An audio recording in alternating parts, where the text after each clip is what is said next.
You can get approved for a personal home loan even if you have bad credit. In this video, we're gonna get through the actual loan program that'll help you accomplish just that.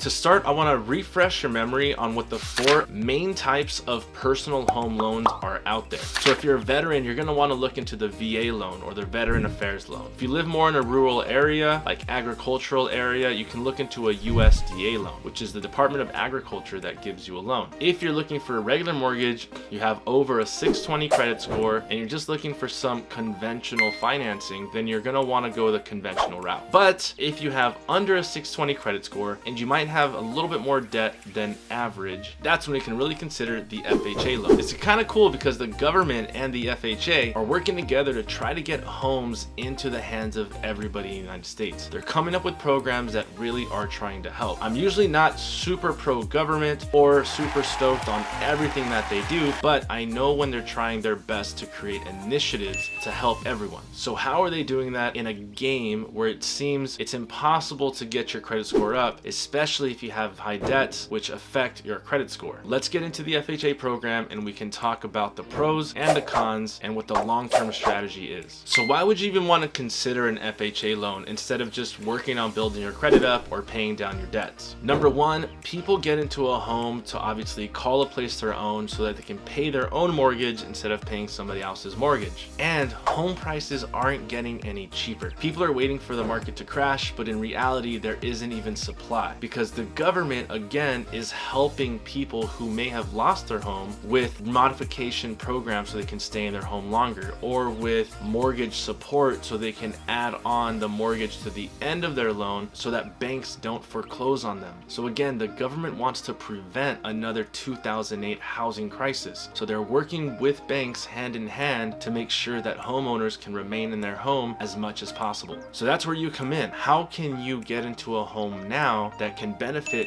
you for where you are so that you can capitalize on the appreciation over time? That's where an FHA comes in. An FHA loan helps you even if you have a 580 credit score. It even helps you if you have a 500 credit score. But here's the difference. If you have a 580 credit score or greater, you can actually get into a home with only 3.5% down. If you have a score of 500 or greater, then you will need to bring 10% of the down payment to the home in order to qualify. So to put that into perspective, if the house costs $500,000, you only need to bring $17,500 to the table for the down payment in order to get into the home. Now you still have to actually have the income that can cover the actual mortgage, but that's a topic for another time. We're talking about the programs that can actually help you get into a home. Qualifying for the actual mortgage is a video that I'll do and link in the description. The other thing to note is that the FHA will place loan limits depending on the state or area that you're in. And those limits can be as low as $420,000 to as high as $970,000, with loan limits as low as $420,680 or as high as $970,800.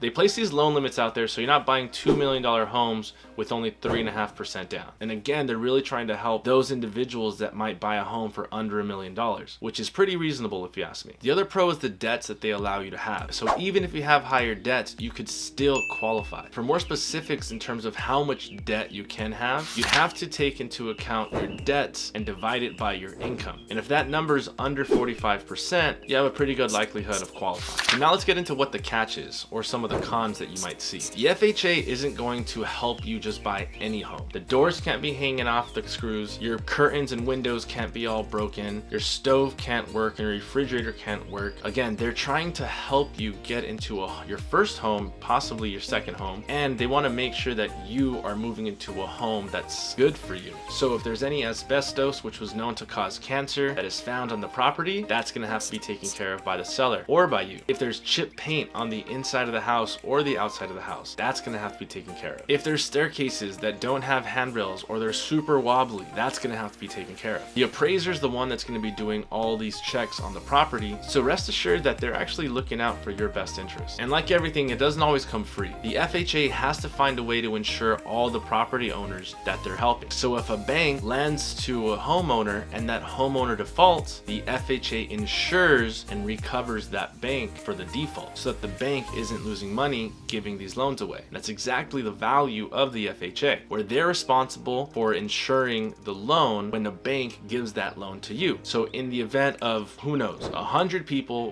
one person defaults on the loan and stops making payments or can't make the payments, not only does the bank repossess the property so they could sell it, but FHA will actually pay the bank back money that they're owed on the loan. So who pays for that insurance? You do. The homeowners that are going to be buying the property leveraging the FHA loan, they're the ones that will have to pay a 1.75% upfront mortgage insurance premium. But the good news is that can get added to the loan, so you don't actually have to come out of that out of pocket. And they have to pay a monthly insurance premium, and that is going to be added to the mortgage every single month. So does it mean that your interest rate is always going to be higher than if you went conventional route? No, because on the conventional side, they also have to pay PMI, which is private mortgage insurance. Again, banks are taking risks loaning money out to everyone, and so they want to somehow ensure that their loan will be paid. So there are other companies that will provide mortgage insurance either on the FHA side or the conventional side so that the bank is protected. But here's the long-term strategy with the FHA loan, because you don't want to be in an FHA loan in its entirety, and here's why. The monthly insurance premium never drops off on an FHA loan, which means if you keep that loan for 30 years and you pay everything out, you will be paying monthly insurance premium for 30 years.